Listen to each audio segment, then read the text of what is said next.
जय श्री कृष्ण। भागवत भगवान की कथा भक्ति भाव को लेकर आज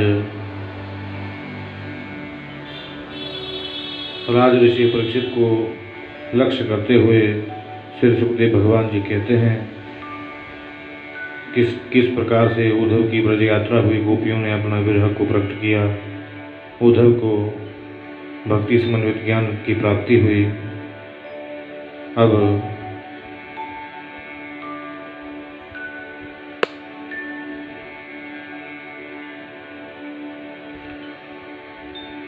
आध्यात्मिक दृष्टि से कथा में प्रवेश करते हुए कंस की दो पत्नियां हैं, अस्ति और प्राप्ति। आपसे एक बात कहें, कंस कहते हैं अभिमान को, और अभिमान की दो पत्नी होती है, अस्ति और प्राप्ति। भागवत में लिखा है अस्ति प्राप्तिश्च कम सस्यः महिष्मोहो भरतवर्षः मृते भर्तर्हि दुखार्ते इयतोषम पितृगृहाण। कंस रूपी अभिमान की पत्नी अस्ति और प्राप्ति है। अस्ति माने है, प्राप्ति माने होगा। करोड़ का बैंक बैलेंस अभी है और करोड़ों का टर्नओवर होने वाला है। यही तो कंस रूपी अभिमान को बढ़ाने वाली चीज है, अस्ति और प्राप्ति। दोनों ने जाकर जरासंध से शिकायत कर दी और जरासंध ने 23 अक्षौणिक सेना लेकर मथुरा पर चढ़ाई कर दी। सुखदेव जी वर्णन करते हैं 23 अक्षौणिक सेना का श्रीमद् भागवत में 18,000 मंत्र हैं और महाभारत में 1,00,000 मंत्र हैं। उस 1,00,000 मंत्रों वाले महाभारत में, महाभारत युद्ध में कौरव पांडवों की सेना मिलकर केवल 18 अक्षौणिक थी। जरासंध ने अकेले 23 अक्षौणिकी सेना लेकर मथुरा पर चढ़ाई कर दी। एक बार नहीं, दो बार नहीं, 17 बार आक्रमण किया। 17 बार कृष्ण ने उसे हरा दिया। कृष्ण जैसा, उनके जैसा पराक्रमी कौन हो सकता है। एक कालियम नाम का राक्षस आया, प्रभु ने मुचकुंद के द्वारा भस्म कराया। प्रभु ने 17 बार जरासंध को हरा दिया तो 18वीं बार ब्राह्मणों को पूजा में बिठाया और कहा कि पंडित जी, मैं एक बार फिर कृष्ण से युद्ध करने जा रहा हूँ। यदि इस बार मैंने कृष्ण को परास्त कर दिया तो आप 11,000 पंडितों को इतना दान दूंगा कि घर बैठे भोजन पाइएगा। यदि इस बार कृष्ण से हार गया तो आप 11,000 पंडितों को सूली पर चढ़ा दूंगा। अब पंडित जी लोग भयभीत हो गए, प्रार्थना करते हैं, हे गोविंद हमारी रक्षा करना। अब जैसे ही जरासंध अपनी सेना लेकर मथुरा आया तो कृष्ण ने बलराम से कहा, भैया जी, नाना जी, तो फिर आगे? बलराम बोले, आगे तो आने दो।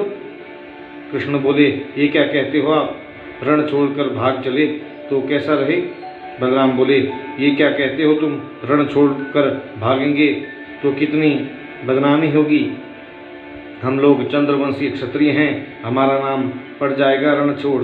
कृष्ण बोले, माखन चोर तो लोग कहते ही हैं, चोर चोर चीर चोर भी सब कहते हैं, रणछोड़ कहेंगे तो उसमें भी क्या फर्क पड़ता है। लेकिन मैं नहीं चाहता कि मेरी खातिर उन 11,000 पंडितों को कष्ट हो। कृष्ण बलराम रण छोड़कर भाग लिए। जरासंध हल्ला मचाता है, रणछोड़ है, इसलिए इनका नाम पड़ गया रणछोड़ राय।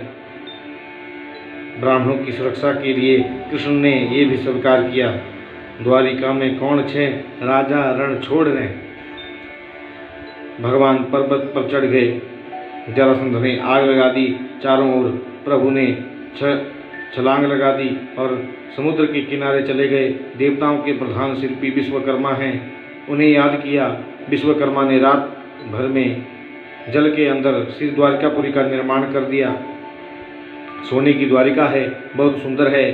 समुद्र के बीच सोते हुए यदुवंशियों को कृष्ण ने द्वारिका में बुला लिया। रैवत नाम के राजा की पुत्री का नाम है रेवती। रेवती का विवाह बलराम जी से हो गया। बोलिए द्वारिका नाथ की। कृष्ण बोले,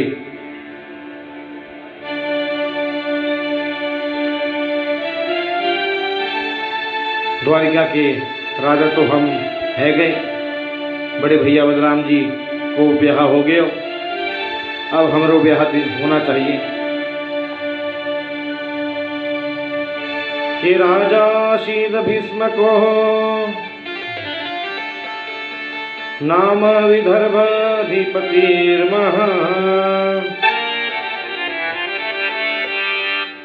तस्य पंचभवन पुत्रा कन्ये च वरानना।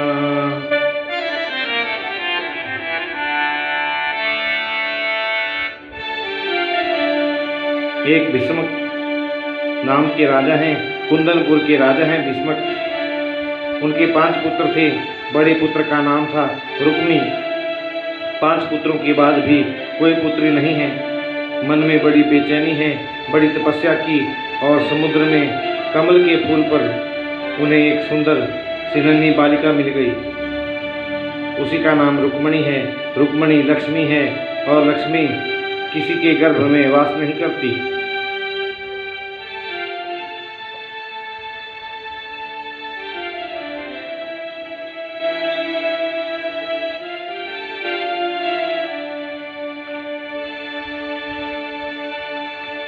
उस कन्या को लेकर राजा भीष्मक आए।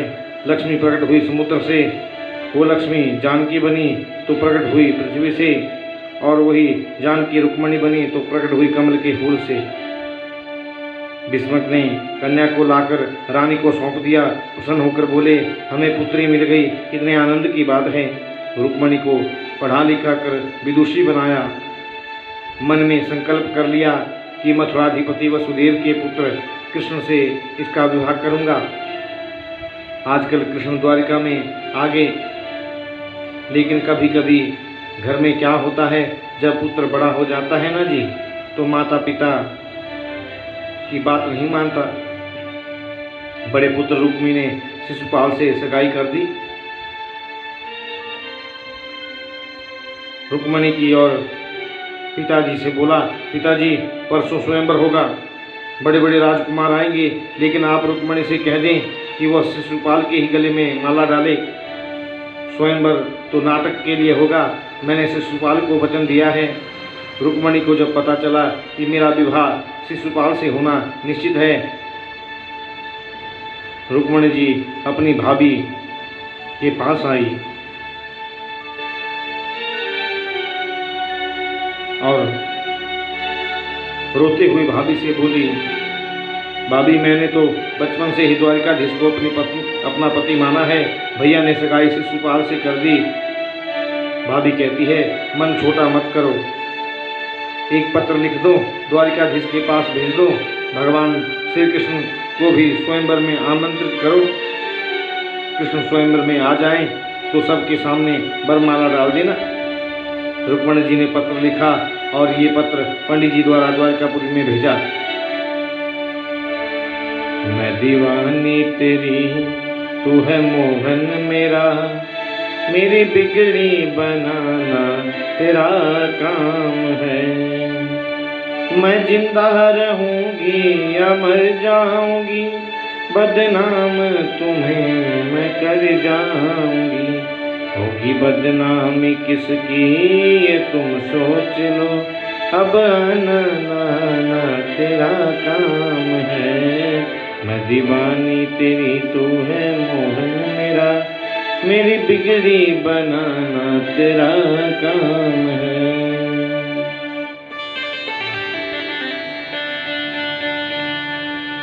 कितना सुंदर पत्र लिखती हैं रुक्मणी जी, दर्शन करें।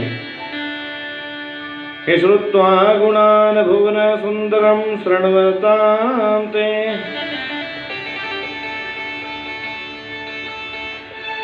निर्विश्य कर्ण विविरेह तो अगतातम।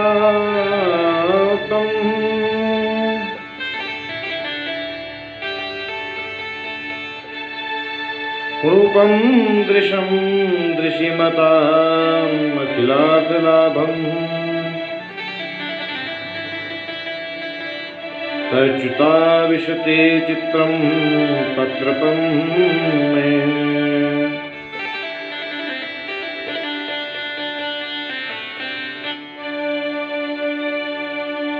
हे गोपाल, मैंने केवल आपके गुणों को सुना है।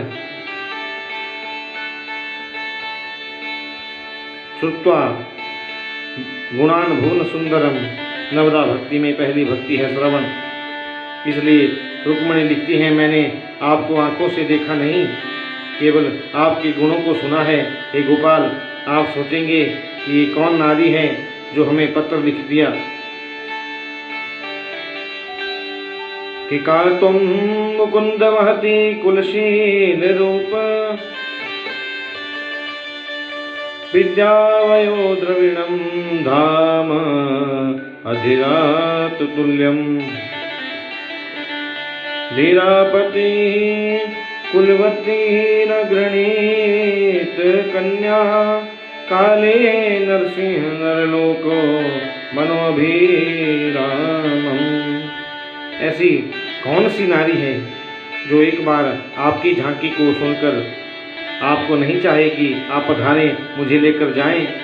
जो वस्तु सिंह को मिलनी चाहिए उसे कोई सियार ले जावे तो इसमें बड़े संकोच की बात है। मेरे शिशुपाल के साथ सगाई हो गई है, परसों स्वयंवर है। शिशुपाल के साथ तो मैं कभी विवाह नहीं कर सकती। आप नहीं आए तो मैं अपने शरीर का त्याग कर दूंगी, लेकिन किसी और को नहीं चाह सकती। रुक्मिणी अपने आप प्रसन्न करती हैं, अपने आप जवाब दे रही हैं और लिख रही हैं, अंतपुरांतरम चरीमित्य बंधु सात्वमूदवहे, कथमिति प्रवलादयूषपायं पूर्वेद्योरस्ति महति कुलदेवी यात्रा, यस्या बहिर्नवः वधू गिरिजा उपयात। अंतपुर में तुम रहती हो, मैं तुम्हें लेकर आऊँगा कैसे? यदि आप सोच रहे हैं गोपाल, तो हमारे कुल की परंपरा है कि विवाह से पहले बेटी कात्यायनी का पूजन करने जाती है गांव से बाहर। मैं वहां जाऊंगी, आप वहीं पधारें, वरमाला पहनूंगी,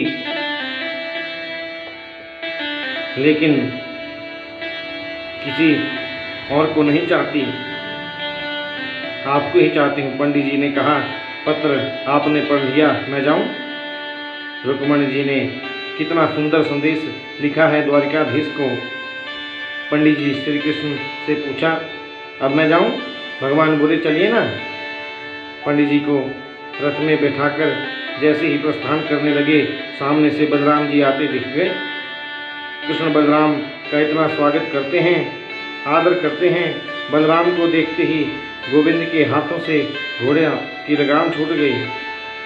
पंडित जी, हो गया ब्याह? पंडित जी बोले, क्या हुआ? बोले, भैया जी आ गए। संकोच लगता है ना, बड़े भैया हैं, लेकिन बलराम का कितना प्यार कृष्ण के प्रति। लाला, कहाँ जा रहे हो? अब क्या बोले? बलराम जी बोले, कन्हैया कहाँ जा रहे हो? बोले, जी वहीं जा रहे हैं। बराबर है, लेकिन कहाँ जा रहे हो? किसी सेनापति को पता नहीं, मंत्री को पता नहीं, सेना को पता नहीं कि आप कहाँ जा रहे हैं। कहाँ जा रहे हैं? वहीं जा रहे हैं। पंडित जी बोले, कुंडनपुर जा रहे हैं। बलराम जी ने कहा, अरे कुंडनपुर तो कल रुक्मिणी का स्वयंवर है। ओहो, मैंने सोचा था मेरा कन्हैया तो लाला है, ये तो अब बड़ा हो गया, जरूर जाना चाहिए। मेरा गोविंद किसी से कम थोड़ी है। स्वयंवर में बड़े बड़े राजकुमार जा रहे हैं, मेरे लाला तो लाखों में एक है। बलराम ने सेनापति की ओर टेढ़ी नजर से देखा और इशारे से बता दिया कि सारी व्यवस्था होनी चाहिए कृष्ण की सुरक्षा के लिए, क्योंकि वहाँ से शिशुपाल जैसे दुष्ट लोग आएंगे। मेरा गोपाल कहीं अकेला ना पड़ जाए।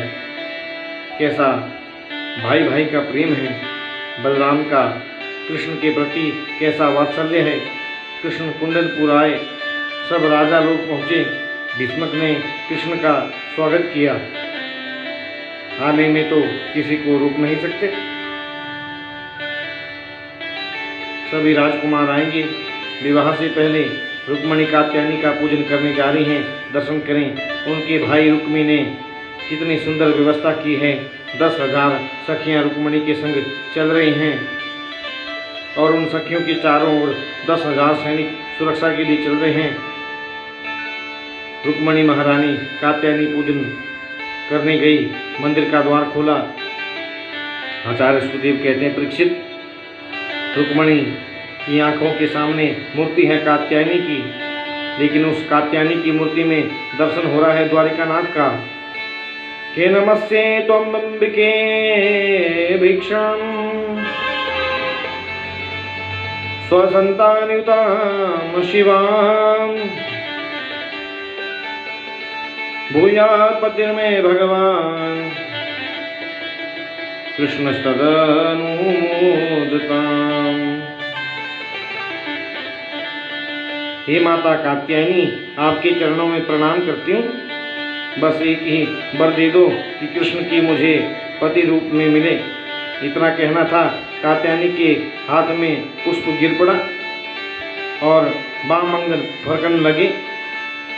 पुरुष की दाईं आंख फड़के तो समझें कोई सुंदर बात है, और नारी की बाईं आंख फड़के तो समझें कि शुभ लक्षण है। 10,000 सैनिक सुरक्षा में खड़े हैं। मंदिर के पीछे से निकलकर मेरा गोपाल आया। जैसे ही कृष्ण आए, 10,000 सैनिकों ने कहा, कौन है आप? कहिए, किसे मिलना है? क्या बात है? एक सैनिक बोला, गले का हाथ तो देख, कितना सुंदर है, हीरे का है, हीरे का। कोई राजकुमार मालूम होते। भगवान सेना के बीच में से घुसते जा रहे हैं। एक सैनिक का बोला, हार को छोड़, चरणों की पादुका तो देख, सोने की है, इनमें भी हीरे लगे। एक बोला, पादुका क्या देखते हो? पीतांबर देखो ना, तड़ित विनिंदित मोर मुकुट पीतांबर धारी, बिजली के मात करने वाला पीतांबर। एक बोला, भैया, इनके कमर में जो फेंट बंधी है, करधनी बंधी है, उसमें मुरली लगी है, कैसी सुंदर लगती है, बस्ती कितनी सुंदर होगी। भगवान रुक्मणी के पास पहुँचे तो रुक्मणी जी ने गोविंद को बरमाला पहना दी। सैनिक बोले, भैया, पीतांबर क्या देखते हो? इनका अपना शरीर देखो, ऐसा सुंदर शरीर, नीलमणि जैसा चमकता हुआ शरीर, ऐसा सुंदर पुरुष तो हमने जीवन में कभी नहीं देखा। रुक्मणी को गोद में लेकर गोविंद रथ पर की ओर बढ़े। एक सैनिक बोला, आहा, चाल कितनी सुंदर है, ऐसा चलता है जैसे उन्मत्त हाथी चलता हो। रुक्मणी को रथ में बैठाकर स्वयं श्री कृष्ण रथ में बैठ गए और जरा सा चलाने लगे कि घोड़े चलने लगे। एक सैनिक बोला, रथ की ध्वजा पर गरुड़ जी बैठे। गरुड़ की तरह उड़ता है रथ। पता नहीं कहाँ से आया था, कितना सुंदर है, श्याम वर्ण की कांति है, मुस्कुराता कितना सुंदर है, हार कितना बढ़िया है, पीतांबर कितनी बढ़िया है। निहाल हो गए सब, हम तो धन्य हो गए, दर्शन दे गया, अपना बना गया। और भगवान के रथ ने तो हवा से बातें की। तेज हो गए घोड़े और बोले, भैया, बड़ो आनंद आयो दर्शन करके। एक सैनिक मुस्कुराकर बोला, वो तो सब ठीक है, लेकिन रुक्मणी कहाँ गई? बोले, रुक्मणी भीतर मंदिर में बैठी है, पूजा कर रही है। मंदिर में देखा तो रुक्मणी है ही नहीं। अरे भाई, रुक्मणी कहाँ है? मुझे क्या मालूम कहाँ है? अब तो एक सैनिक दूसरे सैनिक से पूछ रहा है, रुक्मणी कहाँ है? मुझे क्या मालूम कहाँ है? एक सैनिक मुस्कुराकर बोला, मैं बताऊं कहाँ है? बोले, बताओ ना। बोला, ले तो गया, हम 10,000 सैनिकों के बीच से रुक्मणी को ले गया, तुमने रोका क्यों नहीं? बोला, मैं तो मुकुट देखने में लगा था, मुझे क्या मालूम कब ले गया। अब एक दूसरे को आपस में बोल रहे हैं, तुमने क्यों नहीं रोका, तुमने क्यों नहीं रोका। कोई कहता है, मैं पीतांबर देखने में लगा था, कोई कहता है मैं मुखारविंद देख रहा था। अब तो ले गयो करके सब इधर उधर भागे। भगवान ने सबको परास्त कर दिया। रुक्मणी जी के बड़े भाई आए, रुक्मणी को वहाँ नहीं देखकर सैनिकों से पूछा, रुक्मणी कहाँ गई? सैनिकों ने कहा, महाराज वो सांवला सलोना आया और ले गया। तुम 10,000 सैनिकों के बीच में से कैसे ले गया? सैनिक बोले, एक बार तो हम उसे मारने दौड़े थे, पर वह हंस गया, और हंसने के बाद क्या हुआ ये तो जाने के बाद ही पता चला। कृष्ण का पीछा किया, रुक्मणी के भाई ने उनसे युद्ध किया। कृष्ण ने उसको पकड़कर आधी दाढ़ी आधी मूछ मुड़ा दी, रथ के चक्का में बांध दिया। बलराम जी ने आकर छुड़ाया। रुक्मणी ने कहा, मानो नहीं। भीष्मक राजा ने आकर रुक्मिणी से कहा, बेटा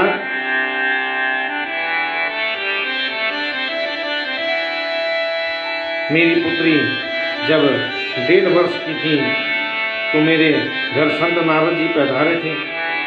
नारद जी ने कहा था कि रुक्मणी साधारण नारी नहीं है, साक्षात लक्ष्मी है, और लक्ष्मी का विवाह नारायण के सिवाय किसी से नहीं होता। मन की मलिनता को मिटाओ पुत्र, और ये सुंदर विवाह मुझे अपने हाथों से कन्यादान के रूप में करने दो। भीष्मक के पुत्र बात मान गए। रुक्मणी जी को वापस लाए, कुमकुम पत्रिका द्वारिका भेजी। और क्या हुआ?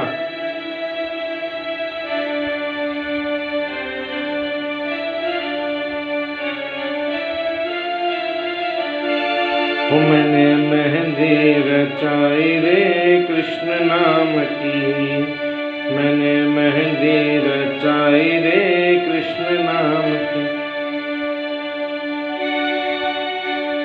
कृष्ण नाम की, कृष्ण नाम की, मैंने मेहंदी रचाई रे कृष्ण नाम की। आओ मेरी सखियों मुझे मेहंदी लगा दो, मेहंदी लगा दो, मुझे अपना बना दो, मुझे श्याम सुंदर की दुल्हन बना दो, मुझे श्याम सुंदर की दुल्हन बना दो। ऐसा वरुणा जो कबहू न रूठे, अटल सुहाग काले बातों करा दो, मुझे श्याम सुंदर की दुल्हन बना दो, मुझे श्याम सुंदर की दुल्हन बना दो। बरात लेकर द्वारिका धीश प्रभु पधारे।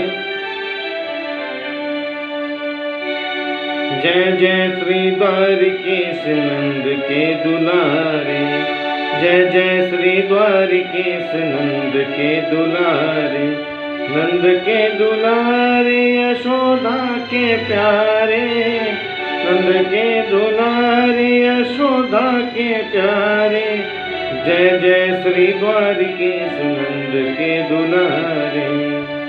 तेरा किसने किया श्रृंगार सांवरे, लगे दुल्हा सा दिलदार सांवरे, तेरा किसने किया श्रृंगार सांवरे।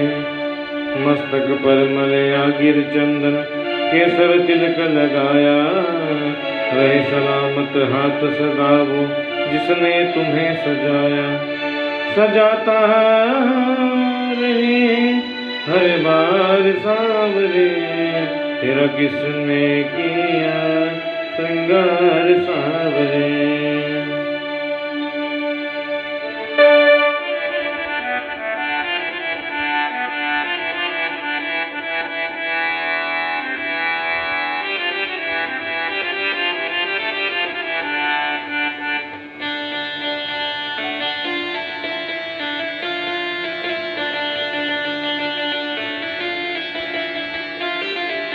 दूल्हा बने हैं नंदलाल, जोड़ी का जवाब नहीं।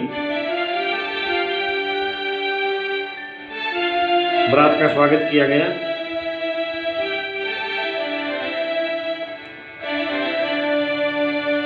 कृष्ण के मित्र भी हैं साथ में, बहुत धूमधाम से विवाह हुआ। सांडिल मुनि वेद मंत्रोच्चारण कर रहे हैं। सबके मन में बड़ा आनंद हुआ। ब्रजवासियों ने खूब प्रेम से गाया। लक्ष्मी स्वरूपणी रुक्मणी जी को बहुत अच्छा लगा। गोविंद रूपी वर प्राप्त करके वो गदगद हो गई।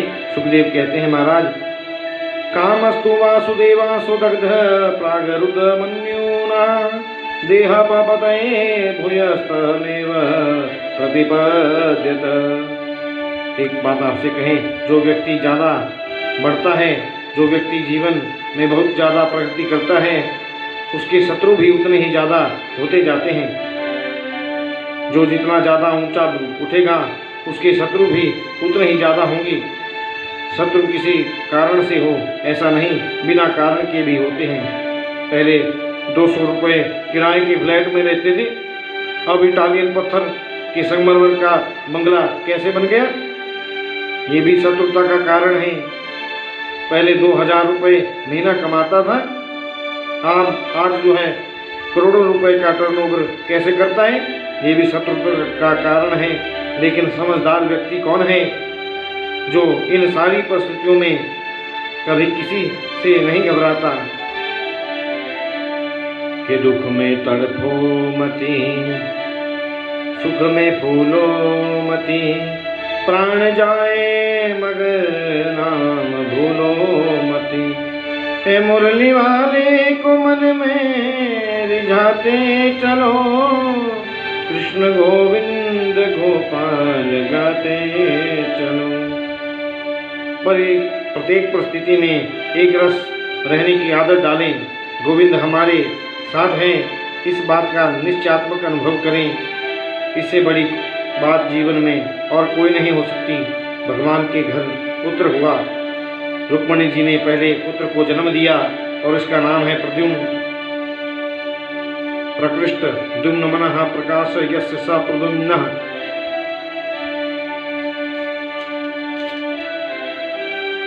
जीवन जिसके जीवन में सुंदर कर्म का प्रकाश है, उसे प्रद्युम्न कहते हैं।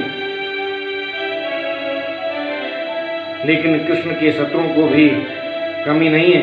संबरासुर नाम का असुर मेरे गोविंद के यहाँ प्रसूति का गृह से बालक को चुरा कर ले गया और आकाश में जाकर बालक को समुद्र में फेंक दिया। मछली बालक को निकल गई। मछुआरों ने मछली को पकड़कर संभरासुर के घर भेज दिया। संभरासुर के यहाँ भोजन बनाने का कार्य करती थी विद्यावती। उसने कहा, तुम ही इस बच्चे को पालो, हम क्या करें? विद्यावती के कान में संत नारद ने आकर कहा कि तुम्हारी गोद में जो बालक खेल रहा है वो तुम्हारा पति है। जब शिवती शरण उघारा, निरखत काम भयो जरी छारा।